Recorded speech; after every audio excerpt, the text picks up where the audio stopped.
पंजाब में सैलाब की तबाहकारियां जारी। दरियाए सतलुज में ऊंचे दर्जे का सैलाब बरकरार। अजतपुर के बाद दौली गबोल बंद भी टूट गया। लोगों ने बचाने की पूरी कोशिश की लेकिन तेज बहाव के बायस नाकाम रहे। मुल्तान, जलालपुर, पीरवाला में सैलाब मुतासरीन के इनखला के दौरान कश्ती उलटने से 20 से जायद अफराद डूब गए। 4 बच्चों समेत 5 अफराद जाँ बहक। मजीद की तलाश के लिए रेस्क्यू ऑपरेशन जारी।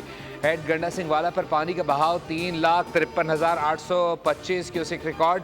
हेड सुलेमानकी पर पानी की आमद और अखराज 1,32,916 क्यूसिक है। दरियाए रावी में हेड बल्लूकी पर ऊंचे दर्जे का सैलाब। हेड सुदनाई पर बहाव 1,00,000 क्यूसिक रह गया। पाकिस्तान में सैलाब मुतासरीन के लिए अमरीकी एयरफोर्स का तैयारा इमदादी अशिया की पहली खेप लेकर पाकिस्तान पहुंच गया। ISPR के मुताबिक इमदादी सामान लेकर आज 6 परवाजें पाकिस्तान आएंगी।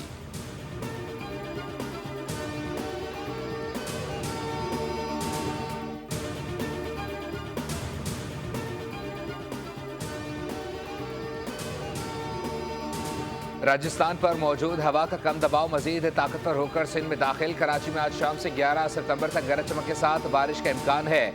महकमे मौसमियात ने खबरदार कर दिया, शहर में अर्बन फ्लडिंग का एक बार फिर खतरा। अर्ली वार्निंग सेंटर के मुताबिक सिस्टम की वजह से सुबह सिंध के मशरकी इलाकों में ताकतवर मानसून हवाएं असरअंदाज हो रही हैं। थरपारकर और ठट्ठा के अक्सर मकामात पर वक्फे वक्फे से बारिश का सिलसिला जारी। मिट्टी में बारिश के दौरान आसमानी बिजली गिरने से एक शख्स जाँ बहक।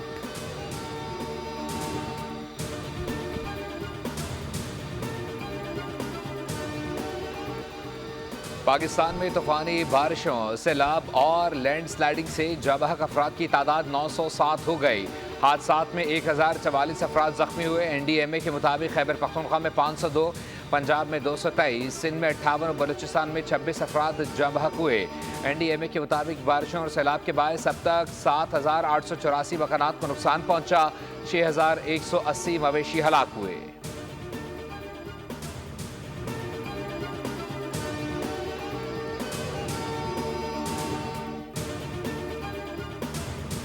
चंद दिनों में टॉरेंशियल रेनफॉल हुआ गुजरात में।